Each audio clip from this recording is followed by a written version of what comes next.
반갑습니다. 오늘은 우리 오랫동안 나름대로는 좀 약간 논쟁이 되었고 또 궁금했던 문제를 좀 해결해 보려고 합니다. 우리 성도님들은 죄인입니까? 의인입니까? 라는 문제입니다.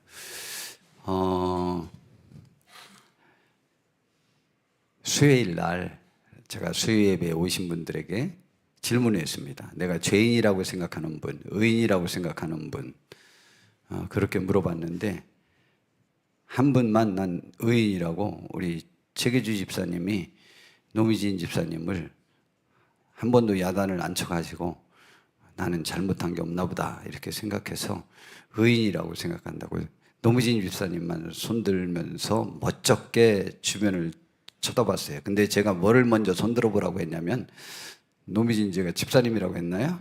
하여튼 권사님. 자, 상관없지만 자, 그런데 죄인이라고 생각하는 분 손들어 보세요라고 했더니 두 명인가만 이것저것에 손을 안 들고 다 죄인입니다라고 이렇게 손을 들었습니다. 두 분은 제가 항상 말씀드리는 대로 그는 성경 말씀을 잘 믿는 분들입니다. 왜냐하면 주여 우리를 시험에 들게 하지 마옵시고 그러니 교회 오면은 절대 시험 문제 내지 않는다. 그것을 굳게 믿고 왔는데 목사님이 시험 문제를 내서 이건 사탄이 낸 거다라고 생각해서 답변을 안 한 것 같아요. 예. 자, 그런데 어느 것이 정답일까요? 결론으로 말씀드린다면 두 가지가 다 정답입니다. 자, 그러면 그게 왜 두 가지가 정답이 될 수 있는가? 또 우리는 어떤 의식을 갖고 우리가 하루하루의 삶을 살아야 되겠는가? 라고 하는 문제를 우리 오늘 살펴보려고 합니다. 제가 지난주에 옥하는 목사님의 설교를 들었습니다. 그런데 그분의 죄의식에 관하여 그가 언급을 한 것이 있었습니다. 그것은 뭐냐면 옥가는 목사님이 이렇게 설교를 하셨습니다. 사람이 지금 앞에 무슨 어려운 일이 있을 줄을 알고 그 길로 가는 것과 모르고 가는 사람과는 그 가는 발걸음이 상당히 다르다. 근데 예수님께서는 예루살렘으로 들어가실 때에 자기가 거기에서 이제 십자가에 못 박혀서 죽임을 당할 것을 아시면서 예루살렘에 들어가셨다. 그러므로 그 예수님은 한 발걸음 발걸음마다 계속 죽음을 당하시는 그 고통을 느끼면서 들어가는 그러한 분이셨다라고 말했습니다. 그런데 이 예루살렘을 향해서 발을 놓고 계시는 예수님을 보시면서 설교 중에 나온 것입니다. 무엇을 느끼십니까? 십자가에 죽으시기 위하여 예수님이 예루살렘을 향해 가시는 그 예수님을 보고 무엇을 느끼십니까? 제가 느끼는 대로 여러분이 느낄 수 있습니까? 저는 무엇을 느끼냐면 나는 정말 큰 죄인이구나 하는 것을 느낍니다. 왜 죄인이구나라고 느끼죠? 예수님이 이제 십자가 지셔서 돌아가셔갖고 우리의 죄를 대신 지고 죽으셨으니까 나는 의인이구나라는 걸 느끼게 되는데 이 옥하는 목사님은 그것을 생각할 때마다 나는 죄인이구나라고 하는 것이 느껴진답니다. 예수님은 세상 죄를 지고 가고 예루살렘을 가고 계십니다. 예수님은 나의 죄를 짊어지고 예루살렘을 향해 가고 계십니다. 그러므로 나는 죄 없는 예수를 죽이는 죄인이에요. 구약 시대에 보면 어린 양을 끌고 와서 제사를 지내는 사람들은 그 어린 양 위에 자기 손을 얹고 기도하지 않습니까? 자기의 모든 잘못된 죄를 다 고백하면서 그 짐승의 머리에다가 그 죄를 다 얹어 놓습니다. 그 다음에 기도가 끝나면 그 어린 양을 제사장에게 맡겨요. 잡아서 나를 대신해서 제사진에 달라고. 그러면 이 어린 양은 주인의 죄를 몽땅 짊어지고 제단에서 죽는 것입니다. 이것이 이제 구약 성경의 제사법이죠. 바로 예수 그리스도가 그런 어린 양이 되셔서 예루살렘을 향해 발걸음을 옮겨놓고 계십니다. 우리의 죄를 그의 머리에 얹어 뒤집어 씌우고 그로하여 내 대신 죽도록 예루살렘을 향해 밀어내는 것이 우리의 입장 아닙니까? 그러므로 우리가 얼마나 큰 죄인입니까? 죄 없는 예수님을 죄 있는 나를 대신해서 죽음에다가 밀어넣는 우리 자신이 얼마나 큰 죄인이냐 그 말이에요. 그러므로 저는 예루살렘을 향해서 서서히 가고 계시는 주님을 보면서 내가 얼마나 큰 죄인인가, 죄인 중에 괴수구나, 정말 이것은 살 가치가 없는 무서운 죄인이구나 하는 것을 저 자신이 느낍니다 라고 말했습니다. 그러면은 이 옥하는 목사님의 죄의식은 너무 자책감에 사로잡혀 있는 잘못된 의식일까? 아니면 그 의식이 더 신앙이 뛰어난 사람의 의식인가? 라고 하는 것들에 대해서 오늘 좀 살펴보려고 하는 것입니다. 오늘 본문의 말씀은 바울 사도가 회심하고 돌이키고 지금 사도로 세계에서 제일 훌륭한 사도로서의 삶을 살고 있음에도 불구하고 아직도 죄와 싸우고 있는 마음 아픈 상황을 말하고 있습니다. 인류의 최대의 비참함의 현실을 잘 말씀해 주고 있습니다. 바로 우리들의 고백이기도 하죠.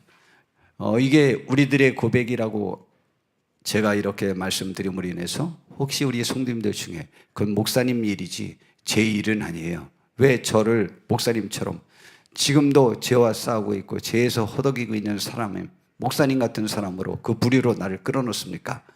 라고 혹시 생각하시는 분 계십니까?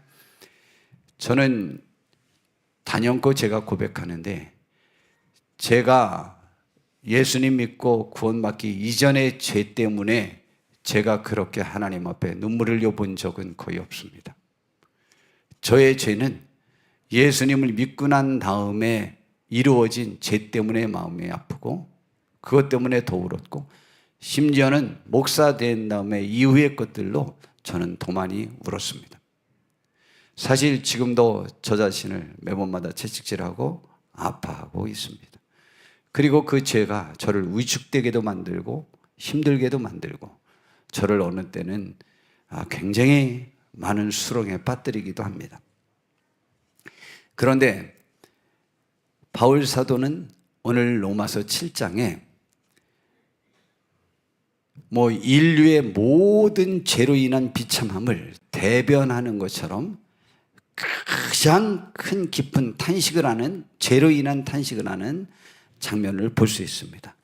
한번 살펴보도록 하겠습니다. 오늘 본문인데요.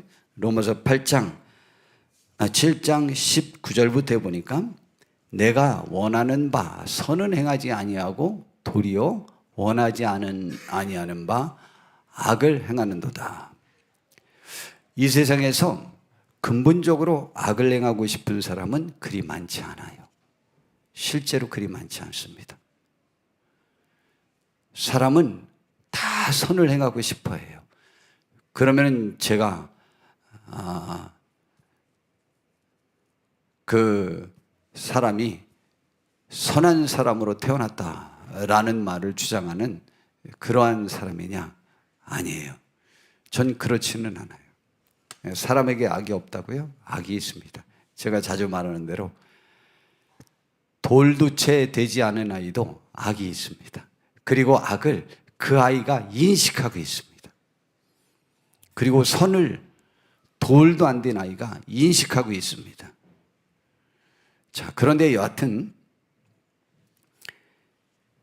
지금 바울 사도가 지금 이 로마서 7장이 예수님 믿기 전 포악하게 교회를 핍박했던 그때의 상황에서의 것 때문에 자기가 이렇게 죄의식에서 사로잡혀 있는 거냐, 아니면 그 이후에 부름을 받고 사도가 되었을 때 이후의 것을 지금 말하는 것이냐 라고 하는 것들에 대해서 많은 사람들의 의견이 있습니다.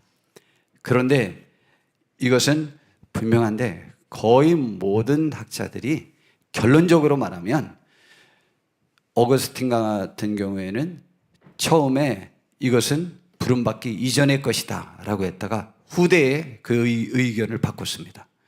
왜냐하면 이것은 부름받고 난 이후의 탄식이다라고 말했습니다. 아마 어거스틴도 바울사도 못지않게 놀라운 회심을 한 역사적으로 가장 성경 이외의 사람으로 대표적인 사람 아닙니까? 그런데 그가 구제문화의 신앙의 계보로 보면 예수님, 바울사도, 어거스틴, 그러면 그게 정답입니다. 이 사람의 이론이 현재 세계 교회에서 가장 올바른 이론으로 받아들이고 있어요. 그런데 그 어거스틴이 나중에는 이것이 사도가 된 이후의 아픔을 표현한 것이다라고 이렇게 말을 했습니다. 저도 거기에 동의합니다. 왜냐하면 제가 목사가 되기 전에 그 전에 아픔보다 이후의 아픔이 훨씬 더 컸으니까 말입니다.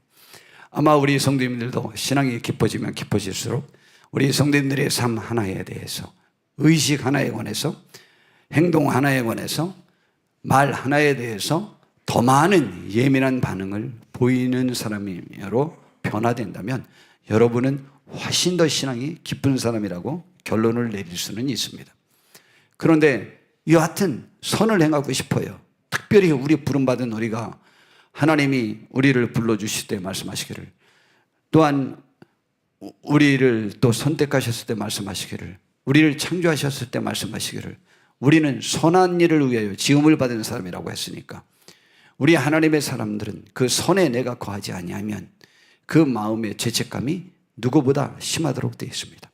근데 바울 사도가 되어서 지금 세계에서 바울 사도와 견줄 수 있는 사도는 베드로 사도밖에 없거든요. 그런데 이것을 바울 사도는 알아요. 자기가 전 세계에서 베드로 사도와 공동 1위를 지금 달리고 있다는 것을.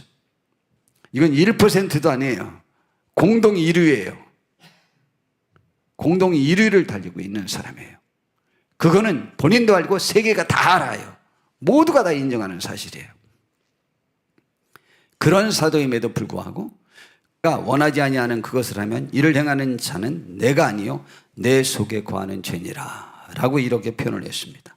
그러므로 내가 한 법을 깨달았는데 곧 선을 행하기 원하는 나에게 악이 함께 있는 것이라는 것입니다. 여러분, 우리는 이 두 가지가 항상 싸우고 있습니다. 그래서 내 속사람으로는 하나님의 법을 즐거워하되 내 지체 속에서 한 다른 법이 내 마음의 법과 싸워 내 지체 속에 있는 죄의 법으로 나를 사로잡는 것을 보는도다. 그런데 내가 자꾸 죄에 진다는 거예요. 죄에 져가지고 지금 자꾸 이렇게 죄에 사로잡혀 있는 비참한 자신의 모습을 본 거예요. 그래가지고 그가 탄식을 합니다. 정말 세상의 모든 비참함을 다 짊어진 사람처럼 인류를 대신해서 예수님이 탄식하신 것처럼 바울 사도도 인류의 모든 그러한, 특별히 저것은 우리 하나님의 사람들의 모든 아픔을 짊어지고 탄식하는 것 같아요. 오라, 나는 곤고한 사람이로다.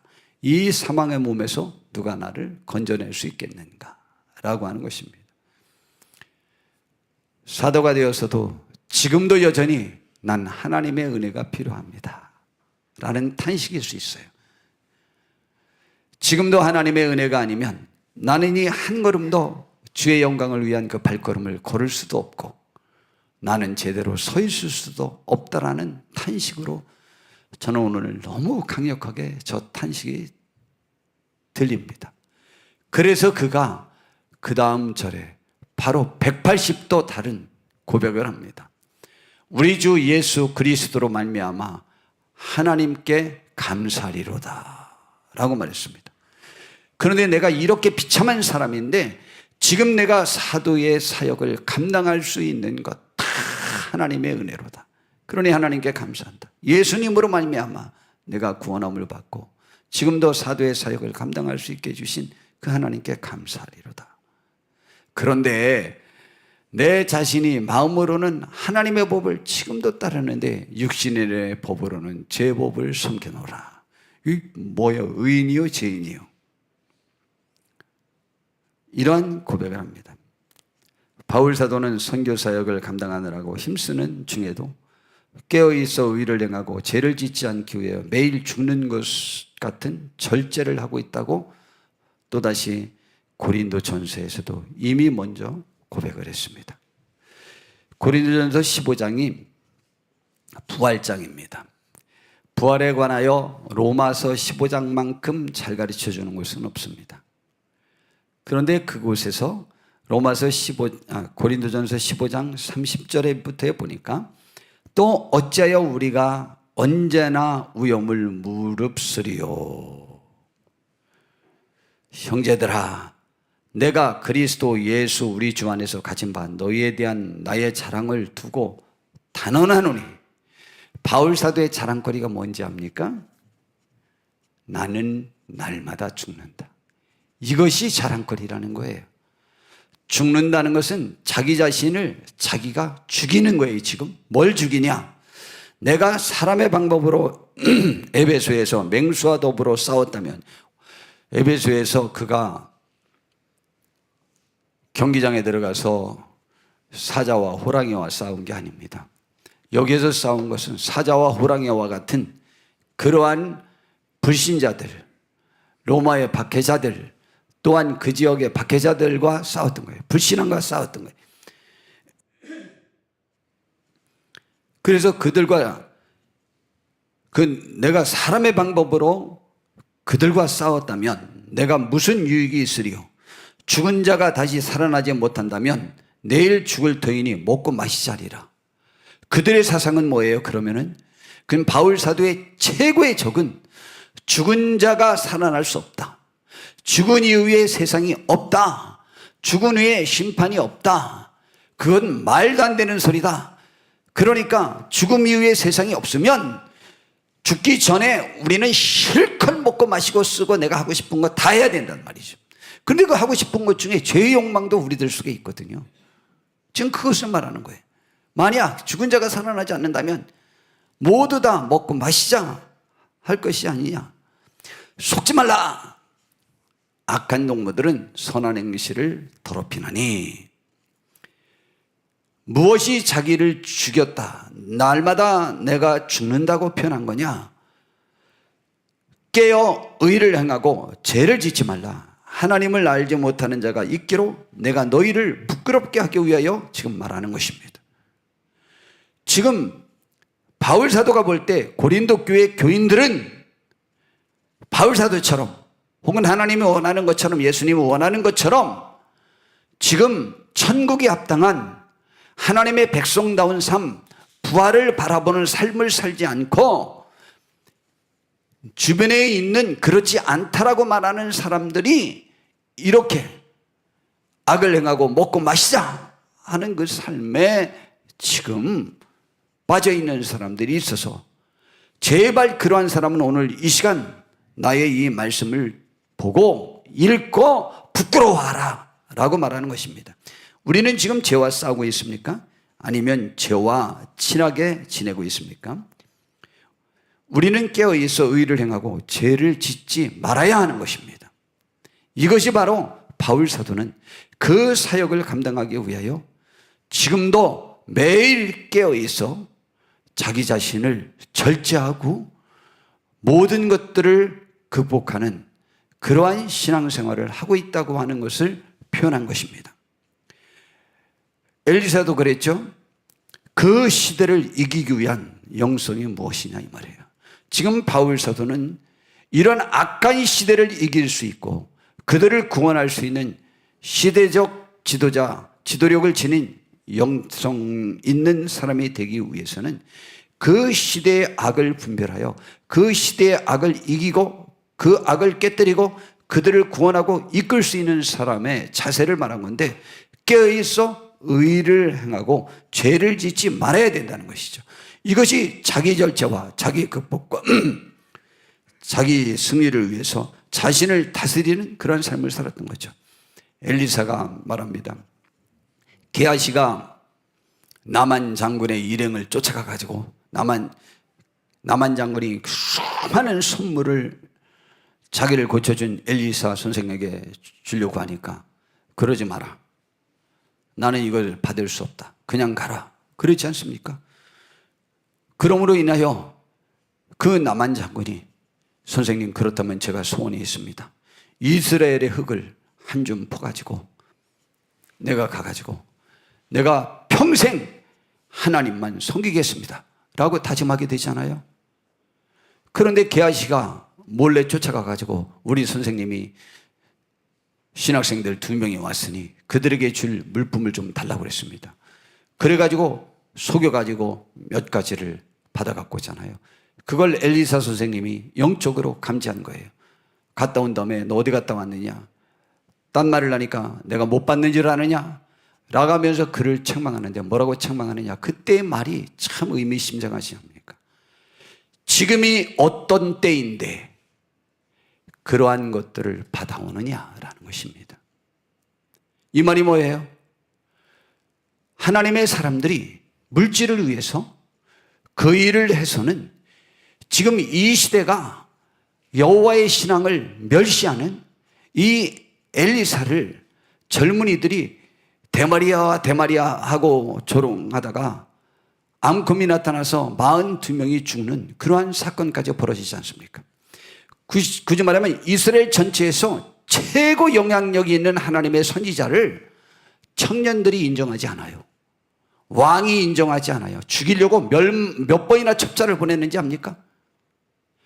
그러한 시대에 그 시대를 구원할 수 있는 영성이 뭐냐? 물질을 위하여 세속적인 것을 취하기 위하여 이 사역을 감당하는 것이 아니라고 하는 사실을 보여야 된다는 것이죠.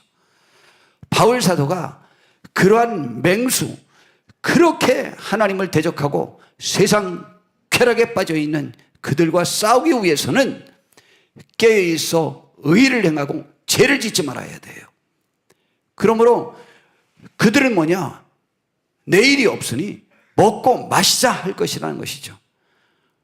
오늘 이 시간 우리는 하나님 앞에서 그러한 분명한 인식이 있기를 바랍니다. 바울 사도도, 천하의 바울 사도도, 그 시대의 최고의 바울 사도도 날마다 자기 자신을 죽이는, 자기의 죄를 죽이는 그 작업을 하지 않고는 그 일을 할 수 없었다고 고백했고, 엘리사도 그때 전 세계에서 엘리사가 1위였는데 그 엘리사도 자신의 욕망을 죽여야만 하는 그러한 삶을 살았습니다. 우리 속에도 언제나 죄에 대한 욕망이 있고, 죄는 틈만 타면 우리에게 와서 우리의 모든 것들을 합리화시키는 작업을 합니다. 우리는 그것을 이길 수 있어야 되는 것이죠. 그러므로 그 죄에 대하여 민감함이 우리들 속에 있어야 된다는 말입니다. 그 다음에 바울 사도는 죄 많은 자신을 구원해 주신 하나님의 크신 은혜를 생각할 때마다 자신이 더욱 더 큰 죄인임을 인식했습니다. 이게 역설 아닙니까? 왜 이렇죠? 그 큰 은혜를 생각할 때마다 자기의 죄가 더 크게 생각되는 거예요. 디모데전서 1장 12절부터 17절 우리가 또 잘 아는 말씀입니다. 나를 능하게 하신 그리스도 예수 우리 주께 내가 감사함은. 바울 사도를 능하게 했죠. 그래서 자기의 사역을 전 세계에서 1등으로 잘 마치게 해주신 그 하나님, 능력 있게 나를 만들어 주셔서 그 사역을 정말 영웅적으로 이뤘습니다. 그것이 너무너무 감사한 거예요. 지금 돌아보니까 이는 나를 충성되게 여겨 내게 직분을 맡기심이니 내가 전에는 비방자요 박해자요 폭행자였으나 도리어 긍휼을 입은 것은 내가 믿지 아니할 때에 알지 못하고 행하였습니다. 그래서 주의 은혜가 그리스도 예수 안에 있는 믿음과 사랑과 함께 나에게 넘치도록 풍성하였다. 감사하다 이 말이에요. 그런데 갑자기 그 다음에 말하기를 죄인 중에 내가 괴순이라. 그 하나님의 은혜를 생각할 때마다 바울 사도에게 같이 지금 동시에 하나님께 너무 감사하다. 내가 1등 사도가 됐다. 그 놀라운 능력으로 이 사역을 감당하게 하나님이 나에게 힘을 주셨다. 감사하다. 뭐 감사하면 이 은혜를 어떻게 말할 수가 없다. 그 은혜의 또 다른 표현이 뭐냐? 내가 죄인 중에 괴수라는 거예요. 죄인 중에 내가 괴수라는 거예요. 죄인 중에 내가 우두머리라는 거예요. 그 인식이 겹치니까 더욱더 하나님의 은혜가 감사한 거예요. 그래서 죄를 인식하는 사람은, 자기의 죄가 크다고 인식하는 사람은 그가 죄를 크게 지은 사람의 인식이 아니고 하나님의 은혜를 크게 받은 사람의 인식인 것이죠. 여러분, 천국의 가치는 영원한 가치예요. 영원한 가치는 무한한 가치에 아무리 많은 큰 수도 영원한과 무한과 비교하면 없는 겁니다. 수학으로 0이에요. 0. 굳이 말하면 그 은혜가 너무 크면 그 큰 것을 생각하면 자기가 자랑할 만한 것이 없다고 느껴지는 거죠. 내가 자랑할 것이 있어서, 내가 잘난 것이 있어서, 내가 갖춘 것이 있어서 그 은혜가 나에게 임한 것이 아니라는 것이죠. 그리고 극선, 극거룩, 그 거룩과 그 선한 하나님을 배웠고 그분을 만났고 그분의 은혜를 입었을 때는 나에게 있는 선이 결코 하나님께 비교할 수 없고 나에게는 티끌만한 죄라도 그분과 비교하면 태산만큼 큰 것이 되니 내가 죄인 중에 괴수가 되는 것입니다. 이 죄의 인식이 큰 사람일수록 감사가 넘치고 오히려 자유함이 넘칩니다. 역설 같지만 사실입니다. 그러므로 제일 비참하다고 탄식했던 바울 사도가 제일 자유함을 누린 복된 사람이 되지 않았습니까? 베드로 사도도 다른 사람은 그렇게 많이 고기 잡았을 때 아무 놀람도 없는데 갑자기 예수님에게 엎드리더니 주여 나를 떠나소서 내가 죄인입니다. 이건 왜 그런 인식을 느꼈냐? 예수님에게서 하나님의 성품을, 하나님의 형상을 받기 때문이에요. 그러니 사람은 하나님을 볼 수 없는데 하나님, 그분이 내 앞에 지금 서 있다고 생각이 되니까 자기는 죄인이라고 인식이 된 거예요. 작게 느껴진 거예요. 이 겸손함의 표현이 베드로 사도와 바울 사도를 가장 위대한 하나님의 사람들로 사용하게 된 것입니다. 그러므로 내가 긍휼을 입은 까닭은 예수 그리스도께서 내게 먼저 일체 오래 참으심을 보이사 후에 주를 믿어 영생 얻는 자들에게 본이 되게 하려 하심이라. 영원하신 왕 곡석지 아니하고 보이지 아니하고 홀로 하나이신 하나님께 전교와 영광이 영원 무궁하도록 있을지어다. 아멘 하고 그가 이렇게 간증하게 된 것입니다. 렘브란트, 네덜란드의 화가 렘브란트라고 하는 사람이 그 십자가에서 내려지는 그리스도 혹은 그 십자가에 못 박힌 그리스도라는 그림을 그렸습니다. 저 그림 속에 렘브란트라는 사람의 사진도 있나요? 예, 이 사람이 렘브란트입니다. 그런데 또 다른 조금 전에 했던 사진, 그 많은 사람들이 생각하기를 저 사람이 그때 십자가에 못 박힌 예수님을 비난하고 했던 그 무리 중에 자기가 자기 초상화를 그려놓은 것이라고 말하고 있습니다. 그런데 그때 유명한 화가들은 여러 등장인물이 등장할 때 자기의 초상화를 그려놓는 습관이 있었대요. 신기하죠? 제가 그래서 살펴봤더니 그런 습관이 있었답니다. 근데 렘브란트가 저기에 자기의 사진을 집어넣은 것은 무슨 의미가 있었을까라고 하는 것이죠. 많은 학자들이, 신앙인들이 생각하기를 예수님을 십자가에 못 박고 그를 비난했던 사람 중에 나도 포함된다는 죄의식의 죄송한 마음의 표현일 것이라고 생각하고 있습니다. 성도 여러분, 우리는 지금 어떠하십니까? 주님이 나 때문에 죽으셨다는 생각 때문에 아픈 마음과 하나님 앞에 죄송한 마음과 감사함과 죄의식이 동시에 있지는 않으십니까? 우리는 바로 그런 사람이 되어야 한다는 것입니다. 여하튼 이 바울 사도가 로마서 7장을 마치고 로마서 이제 8장으로 넘어갑니다. 결론으로 미리 말씀드리면 바울 사도는 지금 로마서를 16장까지 기록했습니다. 그런데 16장까지 기록한 것 중에 1장부터 11장까지가 이론편입니다. 하나님이 인류를 구원하시는 방법에 관해서 기록하고 있습니다. 그리고 12장부터 16장까지는 15장, 특별히 15장까지는 구원받은 하나님의 백성들이 어떻게 살아야 되는지에 대한 실천편입니다. 그리고 16장은 인사말과 함께 몇 가지 말씀이 있습니다. 그런데 이론편을 더 정확히 나누면 1장부터 8장까지가 구원의 도리에 관한 이론의 끝입니다.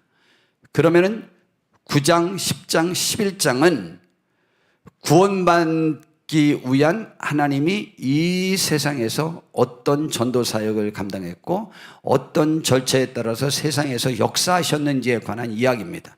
그리고 우리가 너희가 마음으로 믿어 의에 이르고 입으로 시인하여 구원에 얻느니라 라는 이러한, 굳이 말하면 우리와 관련된 이야기들을 이야기합니다.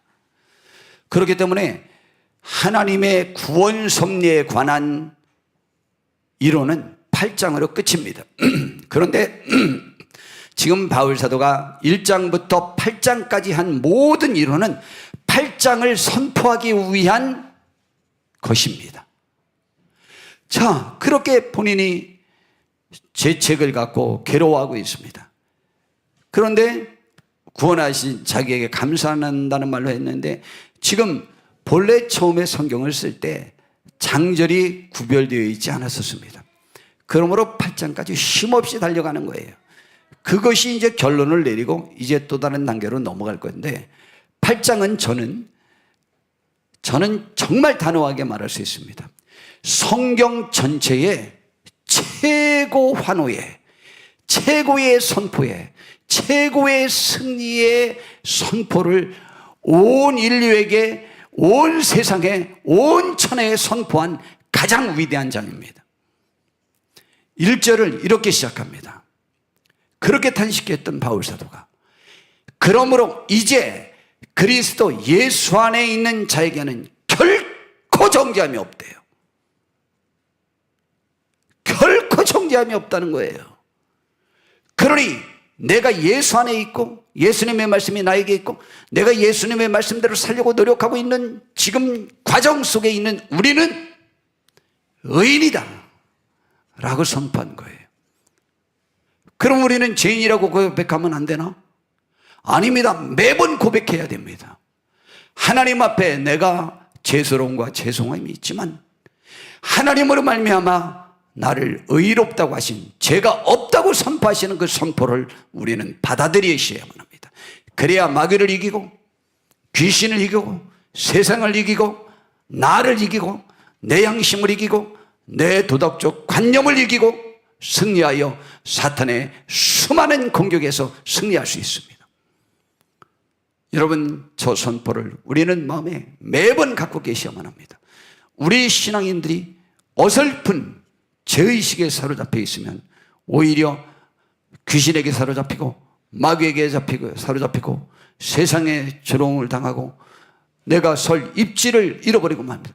나도 나를 사랑받지 않다고 인정하고 결국은 쓰러지고 맙니다.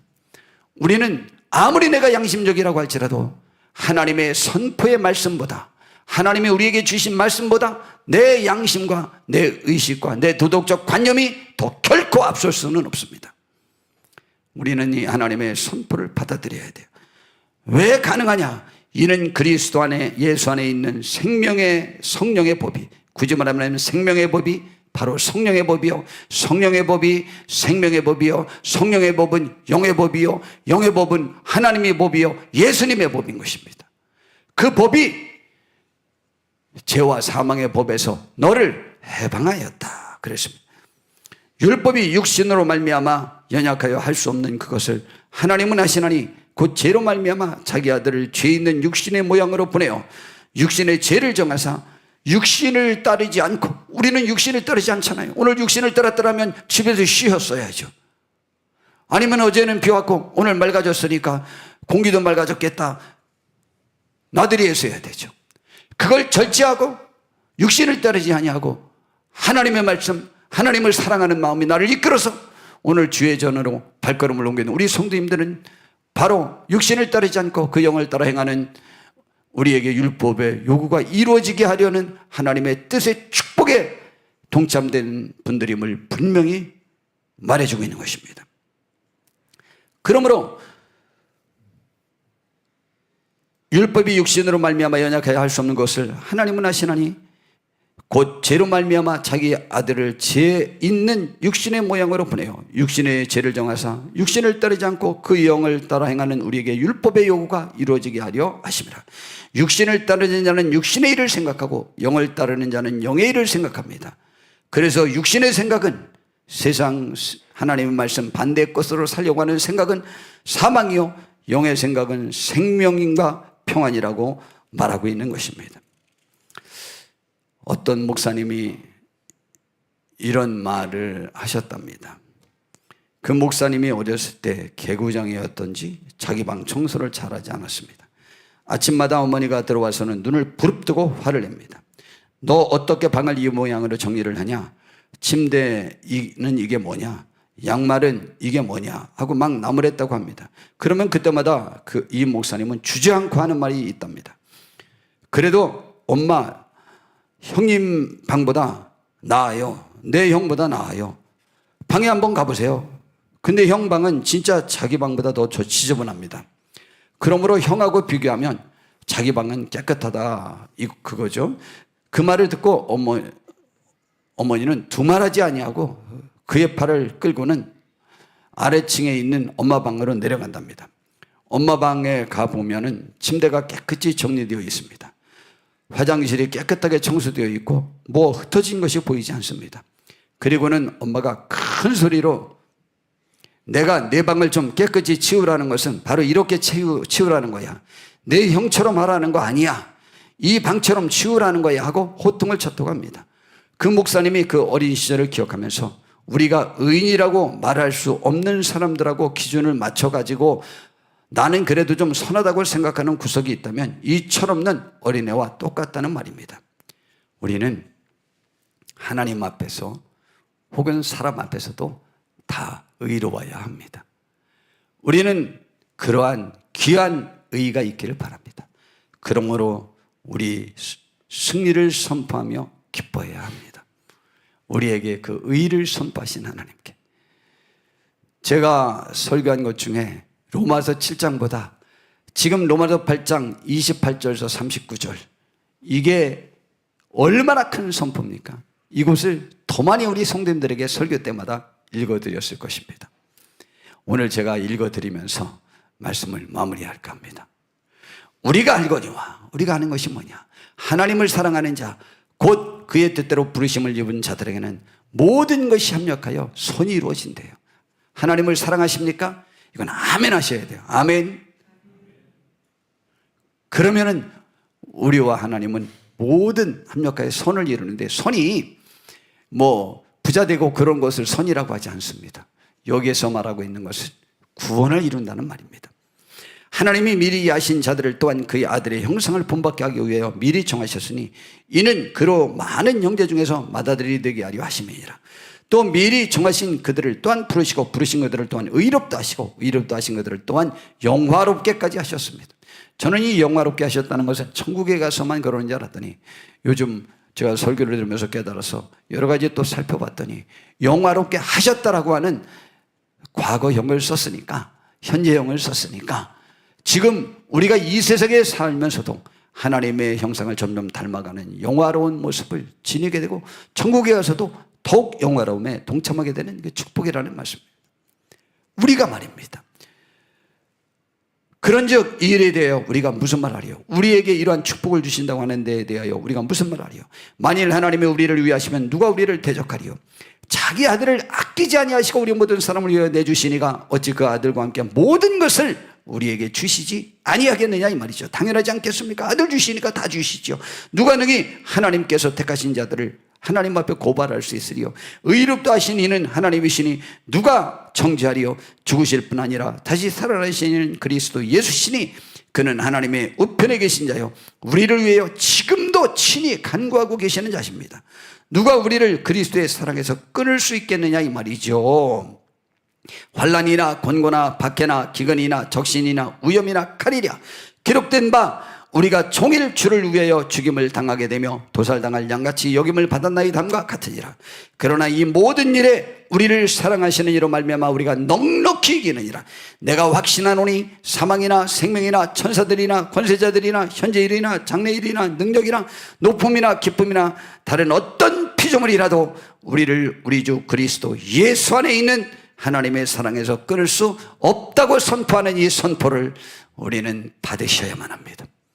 그리고 나는 승리자라 선포하면서 오늘도 마귀를 이기고 귀신을 이기고 그러한 세력들을 쫓아내고 음침하게 만드는 세력들, 나를 불행하다고 생각하게 하는 생각들, 나를 침울하게 만드는 생각들, 나에게 여러 가지 힘들게 만드는 모든 수렁으로 이끌어가는 그런 생각들과 그런 환경과 여건을 예수 이름으로 명하면서 우리는 그곳에서 탈출하여 승리하는 축복을 누리면서 우리는 그 감사함에 거하는 축복된 하나님의 사람들이 다 되셔야만 합니다. 저와 우리 모두 함께 이 축복을 누리면서 환호를 외치면서 승리하는 복된 삶을 살게 되시기를 진심으로 바랍니다. 기도하겠습니다. 주님, 오늘 이 시간 우리가 주님 앞에 모였습니다. 감사합니다. 귀한 말씀이 우리를 기쁘게 하옵시고 자유케 하옵소서. 그리고 하나님 앞에 영광 돌리게 하옵소서.